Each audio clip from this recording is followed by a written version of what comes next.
through his contribution,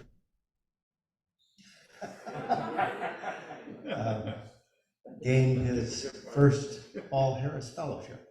And we are proud to now present him with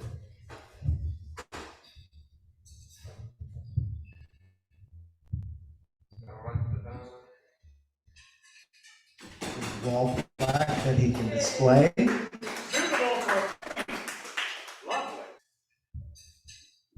And as importantly,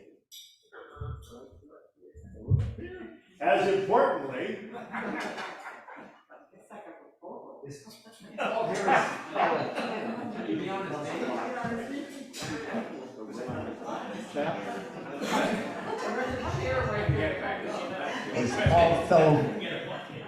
Paul Harris Fellow pin, which when he's wearing it to all of his big Rotary functions that other clubs attend to, like our assembly, our training, and things like that, they will recognize him as a Paul Harris Fellow.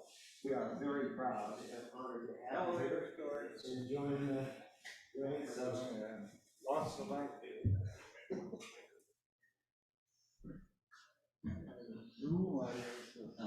To imagine if they were. And we would like you to say a few words.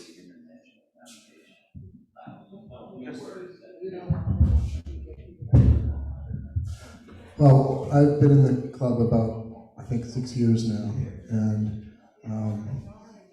well, I think what I was surprised about most is the international work.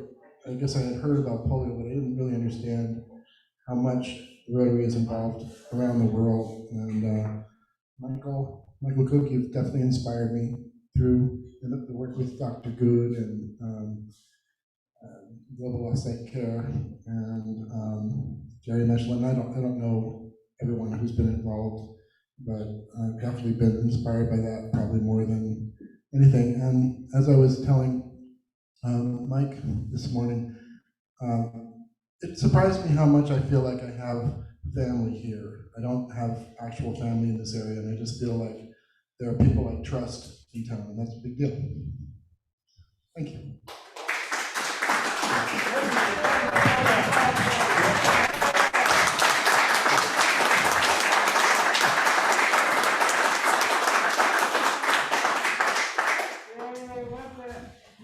That's fabulous. Thank you for your generosity. So glad you're here. 56 years. Well, we all arrive when we arrive, right? Is this my mess up meeting? I've been Mike? Yeah, no, they've all been messed up meetings from the start. It's going to be the exception when I don't have one. Michael Cook. From the Rotary International. Oh, good morning. We got a final report from a project that I forgot we were part of. Our club had contributed $2,000 towards this global grant 5 years ago. So it took 5 years for us to receive the final report. The project got stretched out due to COVID, and they had flooding in Uganda, and they had trouble getting supplies in. But it's another project that involves putting in a water system and putting in latrines at a school and classes on hygiene, and the hope of having the impact of keeping girls in school. Can you advance that? So there's a lot of pictures. So they have a before, during, and after shots. So the after is on the right side.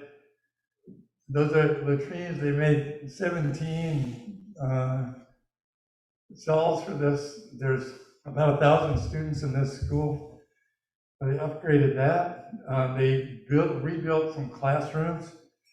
They had intended to build a wing of 4 classrooms. They had to scale it back because inflation also was another challenge for these guys.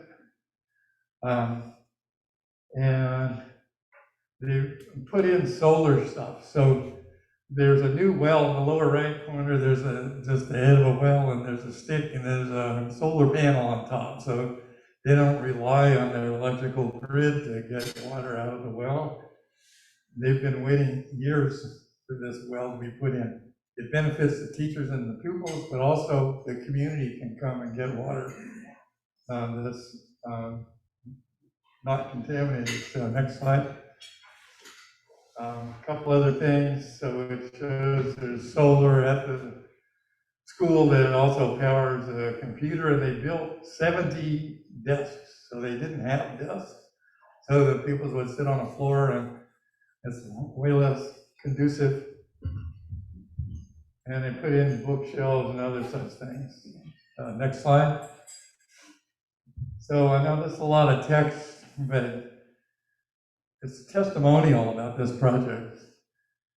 So there's a 12-year-old girl who said that I've seen hope coming to our school. The new classroom block and new latrine has encouraged me to continue studying at the primary school.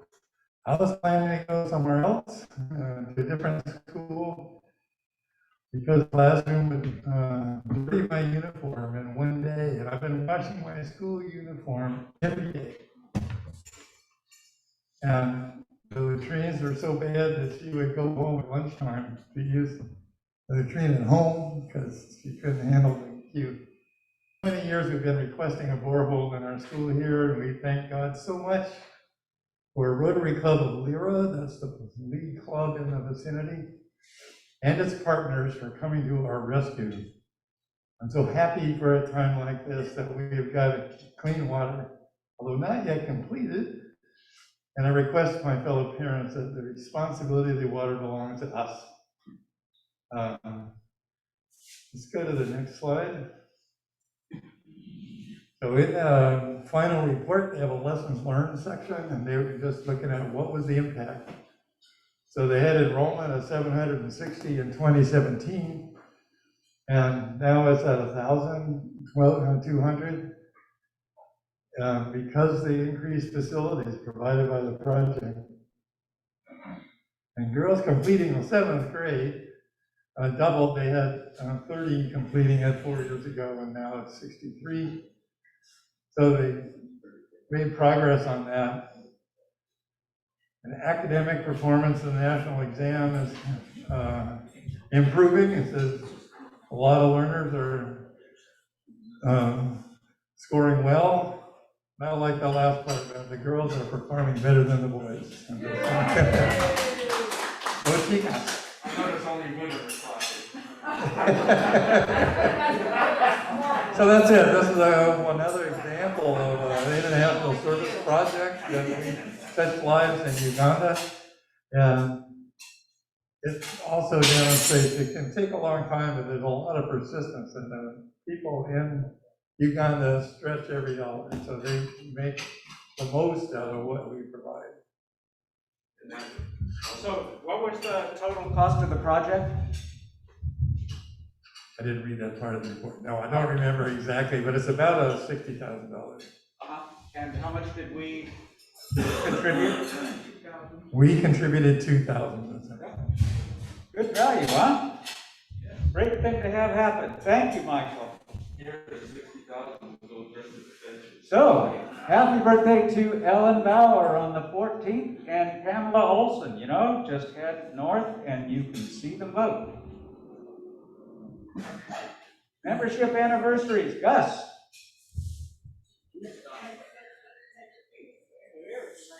Yes, but it's before we're here next time. We don't want you to forget. Do you want to talk about it next week? Do you want to talk about it next week. Oh, fine. And another week older than that, too. Yeah, well, it'll be more mature, I'm sure. Definitely. Next meeting, right? Okay. Yeah, okay, we'll keep that slide for next week.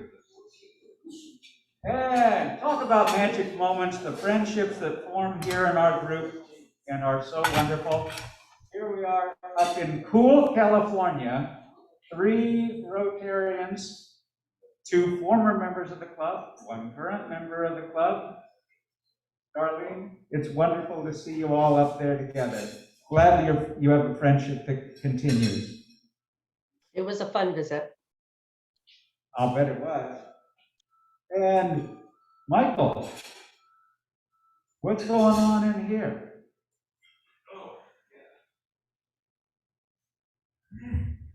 Well, that is our weekly food distribution at Castle, which is the preschool behind the College View Elementary, or Parkside, it's Parkside Elementary.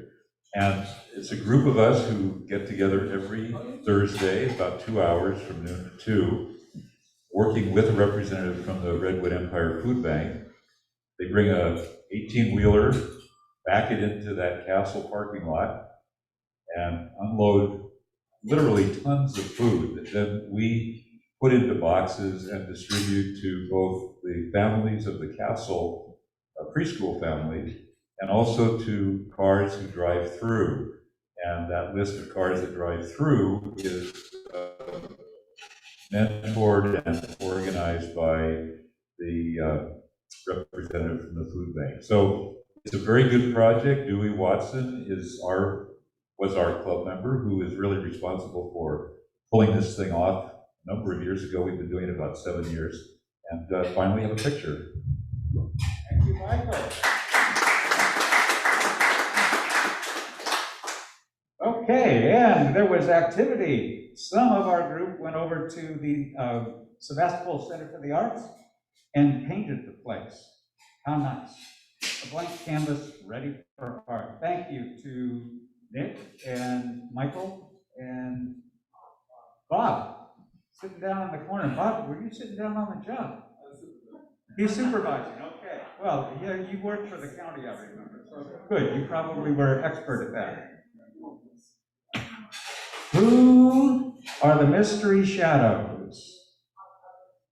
It's a replay of Doom.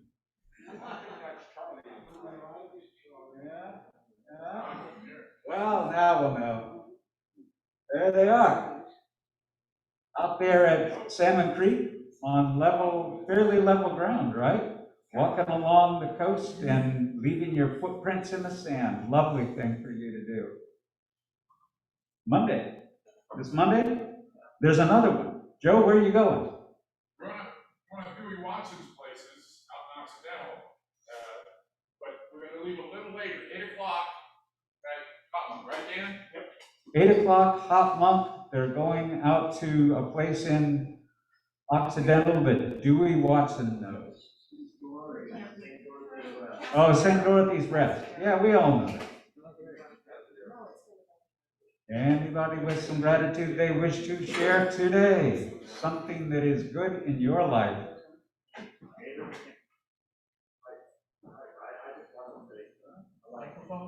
One moment. I just want to add one more thing about the global grant that I'm very grateful for.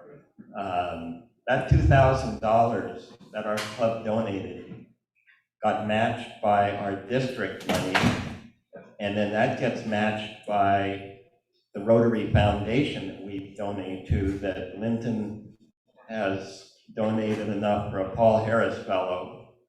They match our contribution and they match the district's contribution, and it turns out to $2,000 becomes $7,000 that our club was responsible for. So not just two, we contributed $7,000 toward that grant. And I'm so grateful for the Rotary Foundation and everybody that donates to it. Thank you, Jerry. That is absolutely correct. And listen, you know, your contribution helps make things like that happen. It's so wonderful when we do that. So, virtually everything you need to know that's coming up is on the calendar. In the interest of time and getting to our speaker, I'll slip past this, but go look on the calendar and you'll see what's coming up. Announcements. Michael, you probably want to mention something about the flyers that are back there? Yeah, the Sebastopol Documentary Film Festival schedule is out, and it's up there on the front table, so pick up a copy.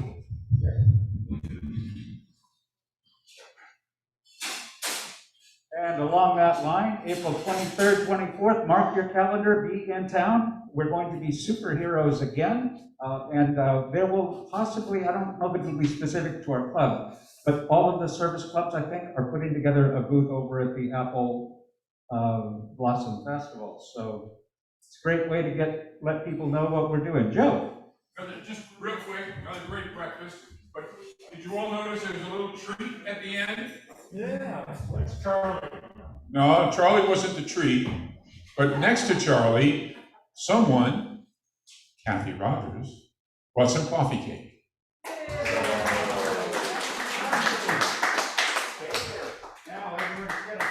Now everybody's gonna jump up and run over there, right? Okay. And the Masons are having a crab feed right here in this room, probably the last one you can get this season. So there are flyers on the table. Pick one up and join them. They support us, we support them, everybody's happy. They are benefiting students in our local schools. That's what they really want to focus on. Okay, next week's presenter will be Michael Packett. Oh, Papaya. My neighbor. There we go. I didn't know. Well, and today's program presenter. Okay. Just out of curiosity, how many of you have read the book In the Far North by Margaret Murray? She is sometimes called the grandmother of the environmental movement.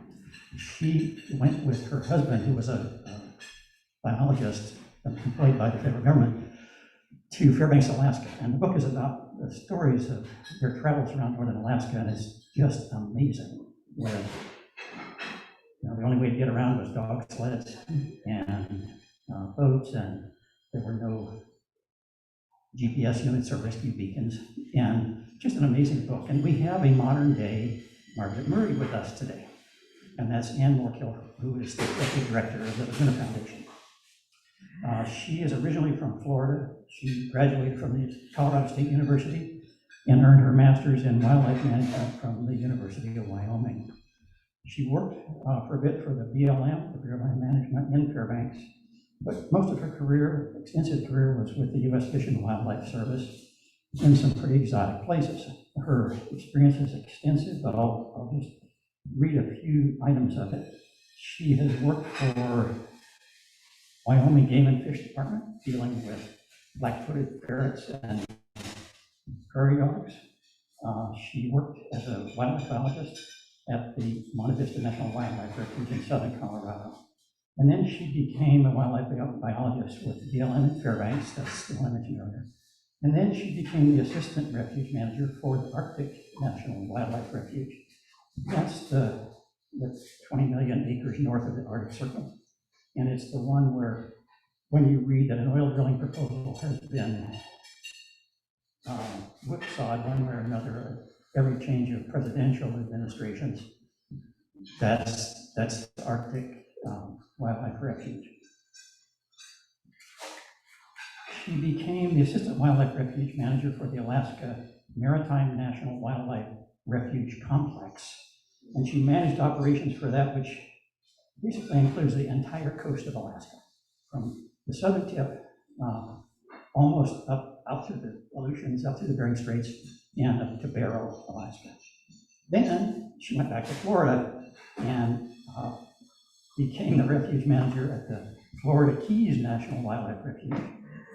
And until February 2020, when she came to Sebastopol and joined the Laguna Foundation, she was the manager of the San Francisco Bay National Wildlife Refuge Complex. This complex includes the Antioch Dunes, San Pablo Bay, Marin Islands, San Francisco Bay, Farallon National Wildlife Refuge, and the Salinas River and Ellicott Slough National Wildlife Refuges. So, with that, Ann. Thank you very much. Can everybody hear me? Okay. Okay, this isn't gonna fall off my ear. Thank you very much. It's actually quite an honor for to liken me to Marty Murray. She's one of my conservation heroes, her and her husband.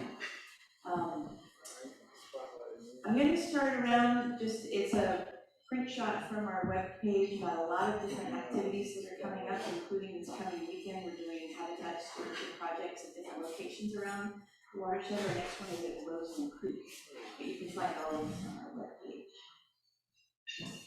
But thank you very much for the warm welcome.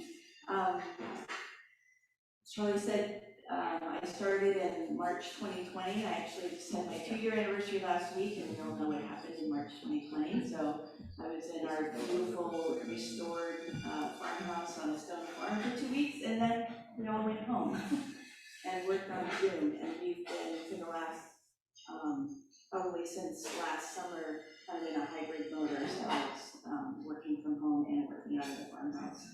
And fortunately, continuing much of our restoration work because it's outside work. So I just wanted to, many of you probably know the Laguna and the Laguna Foundation better than I do, so bear with me to give you an overview of the project. Oh, there we go. So the Laguna de Santa Rosa is a 22-mile channel that starts in Katati and enters the Russian River around Forestville. And we're part of a larger watershed, this 250 square mile watershed, where the water runs off in the Latacama Mountains across the Santa Rosa Plain into the Laguna. We're also part of the larger Russian River watershed. We provide most of the water that goes into the Russian River, and we're an important component of that entire ecosystem.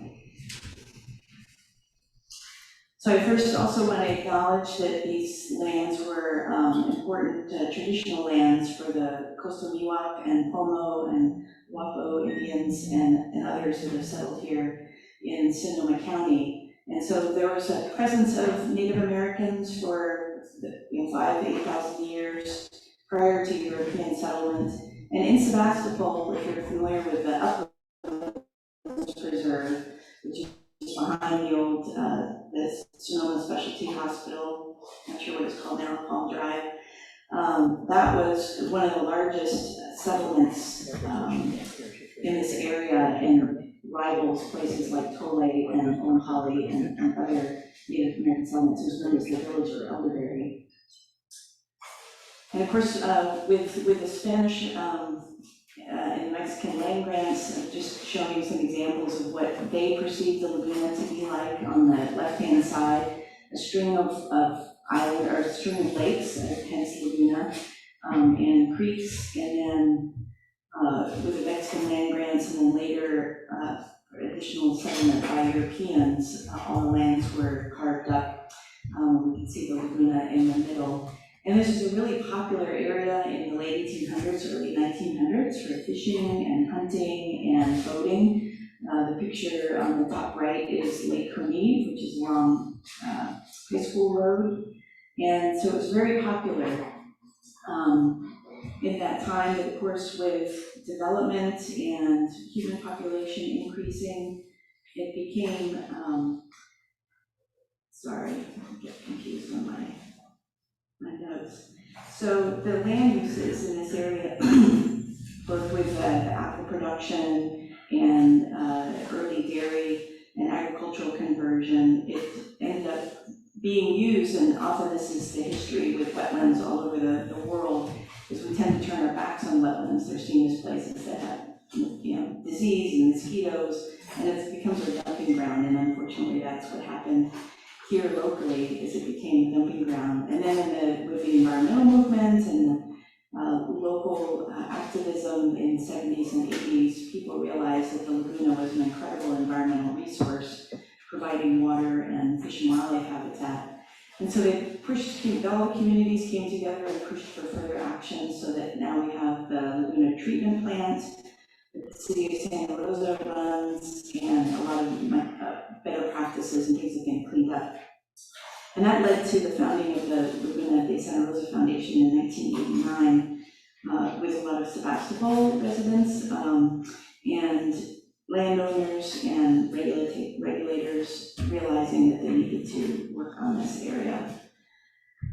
We know a lot of what the laguna used to look like by looking at some of the old maps that I showed earlier and studying what we call the historical ecology. And we just finished up a pretty major project with our partners at Sonoma Water and the San Francisco Estuary Institute with funding from the California Department of Fish and Wildlife, and created historical maps of what the different habitat types were. And these ranged from the lakes and the ponds, seasonal lakes, grasslands, and riparian forest all along what is the floodplain of the Laguna de Santa Rosa. So this runs from the bottom here is up by Cotati and runs up to Forestville. And so you can see this real diversity of different wetland habitat types. And then today, as you can see, it's been modified greatly. A lot of the meandering creeks that run into the Laguna Channel have been straightened, and that was for flood control and managing water in different ways. And so it's changed the landscape over time. And here's just a bird's eye view of within the Laguna de Santa Rosa watershed, so not just along the main channel, but up at the headwaters in Cotati. It's really hard to tell when you're in Cotati, but the Laguna does run through the area near the campground, and it literally starts in this flat field. That's the headwaters. It's not very dramatic, but there's also the headwaters of Santa Rosa Creek up in the Mayacamas Mountains, Marquess Creek, and Windsor Creek. And you can see kind of the different landscapes that we're working in today, and some of the modification, Santa Rosa Creek and Pioneer Creek coming in, and then way up in Marquess Creek watershed, it's still very wild. And so a number of the issues that came about, particularly through the straightening of the creeks, what that ends up happening. So historically, the water would shed off of the mountains and it would run across this flat Santa Rosa plain. And so that would kind of slow the water, it would sink the water and resupply our groundwater aquifers. But with the modifications to these channels, now the water's running faster and through these areas it has changed the whole ecology and the physical makeup of the laguna. And so what's this, and also from runoff from agricultural practices, this has resulted in very heavy sediment loads. It comes off the mountains and it just sits in the laguna. Water temperatures rise and we get invasive plants. So the Ludwigia, which you're probably familiar with, continues to be a problem in the laguna. And there have been efforts in the past to get rid of the Ludwigia and open these channels back up, but what happens is it just comes back. So we're really thinking back to how do we modify these channels, make them deeper and have the water flow faster so that this invasive plant can't grow and the fish and wildlife come back. So we're working with different agencies to figure that out on a pretty large scale. But the laguna today is still a fantastic place. It's got a diversity of wetland habitat types, not only the main channel of the laguna, but also these oak woodland and grasslands across the Santa Rosa Plain, and then in some of our higher parts of the watershed, these beautiful rock-covered creeks that run through the Mayacamas Mountains and down through our cities. Wetlands are really important for wildlife as well and for a diverse food chain. Wetlands are considered the most biodiverse places on Earth, even compared to places like rainforests. And the food chain really is important, and one of the markers for restoration for us is when these higher level predators like osprey, the bald eagle, or river otter move back into these areas, which they have, it represents that the wetland is able to support these different levels of biodiversity. We're also hopeful that one of these days we'll get coho back in some of these streams and steelhead with some of this restoration. So it's really important. It also provides for filtration of pollution when you've got healthy native wetland plants, and also just for recreational purposes.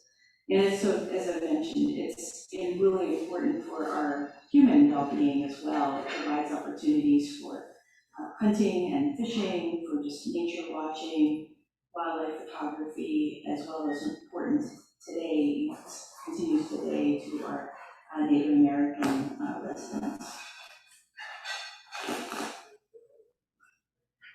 So as I mentioned, the Laguna de Santa Rosa Foundation was founded in 1989 by a group of volunteers. We had our first executive director in, I think, 2002. We now have a staff of 16, and our mission is to restore and conserve the Laguna de Santa Rosa and to inspire public appreciation of this wetland of international importance. And what that, the international, wetland of international importance recognizes that just over 10 years ago, we actually worked with our different partners and other landowners, and including the city of Sebastopol, to designate a number of acres as part of the Convention of Wetlands of International Importance. This is a global convention under the United Nations, and it recognizes the values of wetlands, and ours is unique enough that it actually qualified for this designation. So kind of the three pillars of our mission: restore, conserve, and inspire. I'll talk a little bit about our restoration program. And the overview on the left is what's called the Middle Reach Restoration Project, and that's Sebastopol. And that's where a lot of our work started, in the areas that are highlighted in red. We've done about 250, 300 acres worth of restoration, essentially going into these areas that have been either cut back or impacted by land use activities, and restored that riparian, the forest and shrub layer further out from the stream, so that it provides additional areas for wildlife, and it also supports more natural flooding during the wintertime. And then we've expanded from working in this particular area along the different creeks and Laguna itself to working in the entire watershed. So we've got a project all the way up at Cook Mountain on the far northeast of Oakmont, working in with the parks there to restore the Sargent Cypress forest, a really unique forest that burned over twice. And then we're also working all the way up in Copeland Creek, restoring and understanding the sediment processes up there. And we even have kind of partnerships where we recently worked with a group of volunteers in the Fort Ross Conservancy up on the coast. In our native plant nursery, we grew an endangered viola species that we then help them outplant. So we try to focus our work in where it's needed here in the watershed. And right now we've got about 30 different restoration projects, either along the Laguna and its water and its creeks, as well as in our vernal pool habitats. And just some examples, and again, highlighting some of the work that we do, working on a lot of the overstory, so planting trees, and we're now moving into the understory and planting native grasses, taking out blackberries. This is along Pistol Creek. So you can see the work that is required of taking out invasive Himalayan blackberry and restoring the native understory. And also this view up here from June to October just last year is from the Upland Preserve behind along Palm Drive. It just shows you how important the floodplain is. So all of that area looking to the east is Brown Farm, owned by the city of Santa Rosa, the Department of Fish and Wildlife, Laguna Wildlife Area, and just highlights the importance of some of the open space that helps the Laguna do what it naturally does, and that is to flood. And I mentioned kind of the larger vision for restoration along the main stem Laguna, and with our partners, we've actually come up with some concepts for restoration in these different segments that will be really important for restoring the entire Laguna. And this is going to be many, many decades worth of work, but we're in it for the long haul, and hope to have some presentations ready in a year or two about some restoration projects. We're working with the LaFranchi family and the Denner family up on the lower parts of the Laguna. It's the lower parts of the Laguna, but it's north of us, up towards Occidental and Guerneville roads. Finally, go through these fairly quickly. Our conservation science program is focused on the vernal pool habitats. So when Santa Rosa was founded, the Santa Rosa Plain was this vast open area with studded with oaks, and we have these ephemeral pools, vernal pools, because of the hard pan or the clay that actually holds rainwater. And, from an aerial photo, you can see that there's a lot of areas are dotted with these little small ponds that usually are really only seen in the wintertime, in the normal wintertime when we get rains. In the summer, they dry out. They fill with rainwater in the winter, and then in the spring, they have this fabulous display of wildflowers, including 3 endangered plant species that we work with, and also the endangered California tiger salamander. And so we work a lot in our native plant nursery, growing these plants and storing some of these vertical areas, and working with many private landowners as well as some of our open space and regional parks on managing these unique habitats. Our final piece is inspiration, and we have a rather robust environmental education program. We work with over 80% of the schools in the Laguna de Santa Rosa watershed, so multiple school districts, in a Learning Laguna program where we go into the schools with docents, we teach the kids about wetlands and wildlife, and then we bring them out to areas like the Laguna on Stone Farm, the uplands, and the Sebastopol Laguna Preserve, and teach them and connect them to that local resource. We also do a lot of work in our community education program with groups like Rotary, Kiwanis, and with just the general public. And some of the events I've passed around are working on our habitat restoration projects. We're doing it on a Saturday as a stewardship day, and so families, groups, Girl Scout, Boy Scout troops come out and work with us to put in these plants and learn about the goals for restoration. We've also done a lot of trash cleanup with small groups, and we partner with the City of Santa Rosa Creek Stewardship. We've done some projects with river keepers, and we continue to do that work along with a lot of other organizations that do that great work. So I'm trying to keep on time, and my alarm just went off, so I'm gonna thank you. I feel like I blew through quite a bit of that, but there's lots of opportunities to participate in our activities. We also have a small gallery. We have art shows focusing on local artists, and currently is a wildlife photographer, a young man who does wildlife photography around the world, actually. And in May, we'll have the Quilted Sisters, and we'll also be celebrating our 10th anniversary for opening the Great Blue Heron Hall, our facility out on Stone Farm.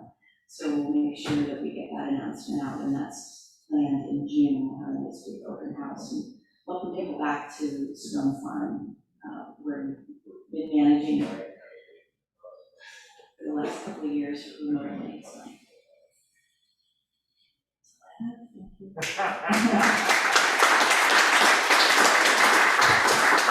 I think there might be a couple of questions. Yes, when you cooperate with private landowners in dealing with invasive blackberries, do you extract a donation of the land for the price of your cooperation or not? Actually, we don't. This is very practically oriented. I'm not interested in the theory as much as I am the practice. It's a great question, and that's often a challenge. And so we get grants and our own contributions to help us work with private landowners, so they're not shelling out funds. We also, a lot of the work that we're doing is through grants and contracts with Sonoma Water, regional parks, in some cases California Department of Fish and Wildlife. So a lot of the stream restoration is actually on publicly owned or open space where it's private land, but it has a conservation easement on it. So the Sonoma County Ag and Open Space District, which everybody pays taxes into, they give us grants to do work on those properties. Just to follow up, a practical question. Yeah. Is the Pitkin Marsh part of your area? So Pitkin Marsh, up towards to the north, is actually owned by Sonoma Land Trust, but we are actually under contract to work with them because we've been successfully managing Cunningham Marsh with California Native Plant Society for the same species, the Pitkin Marsh lily. So we work, again, most all of our work is with partners because the only property that we actually own ourselves is the uplands.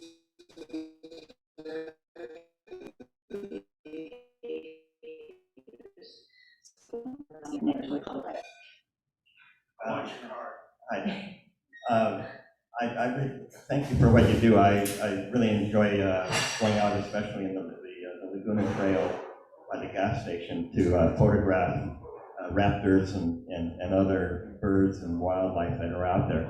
I used to come up to the office, area up there.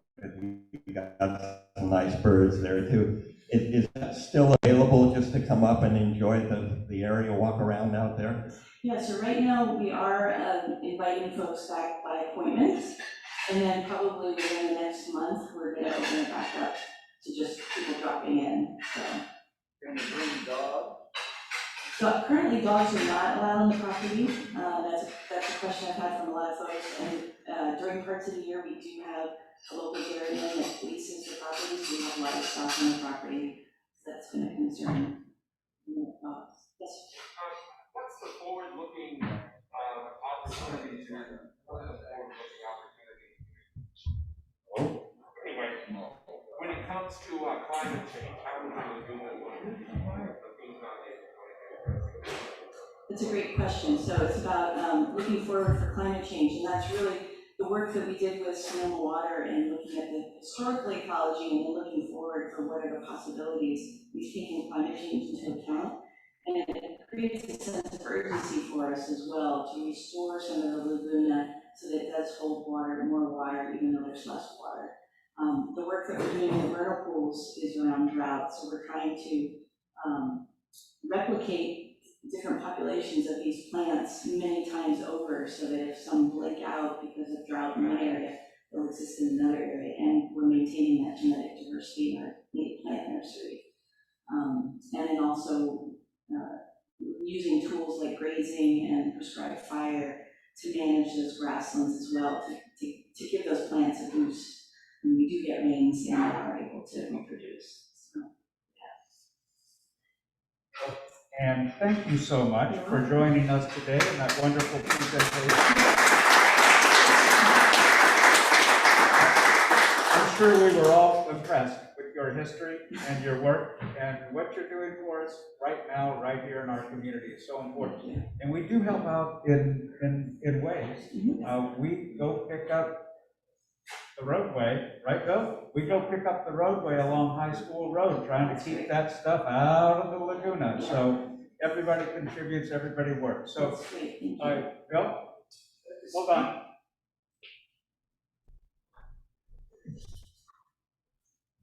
Speaking of that, when the Adopt a Road program first came out, I was in contact with somebody, I don't remember who it was, but somebody from the Laguna expressed interest with doing Sanford. What happened with that? That's a great question. I think that was probably, it wasn't me, but Maggie, we saw that Boleto had gotten started up on Occidental, and then there was some discussion. I think we've dropped it, but we need to follow up on that. Right, Boleto has a section just beyond that is Hannah, and then at the corner, High School Road, the Rotary Club has adopted. We'd like to pick up that section of Sanford. It's just, it's a constant dump spot there, and Yeah. I pick up stuff, infrequently when I see it there, and we throw it in our dumpster at Boleto, but it's just the better it's cleaned up, I think the less likely it is to get. I'd also like to see some signs posted there that say, dumping is illegal, this area under video surveillance or something. Right, no, I'll have to check with so the Stone Farm itself that we're on is owned by the city of Santa Rosa, and it's outside incorporated land, so it's a great opportunity, I think, and then maybe we can have pickups on similar days, so we can have a big project. Yeah, Hannah and Boleto have coordinated that. Great, okay, thanks. So again, thank you, Ann. And you might be happy to hear that we have donated some books to the Sebastopol Union School District, to Parkside School specifically. And those are books about diversity, equity, and inclusion. Excellent. And we're going to inscribe one with your name in honor of your having been here today. Well, thank you very much. Yeah, that's a very important issue, and it's something we're working very hard on too. Thank you. Thank you. So glad you were with us today. Really appreciate it. Okay, who is supposed to do the joke for today? Anybody want a book? Charlie, what's that? There it is. Sorry, I couldn't remember. You got a joke for us, or do you want the book? No, I have a joke. And I saw it again on that movie, Don't Look Up. It's kind of the tagline of the movie, and it is, when my time comes, I want to die peacefully in my sleep like my grandfather did, not screaming like his passengers in his car. Thank you. Okay, Joe, take us up. Trails to you, trails to you, my God's men, trails to you, till we meet again. If you got a couple of minutes, if you're not break down, get everybody. Thank you. Oh, wait a minute. I almost forgot.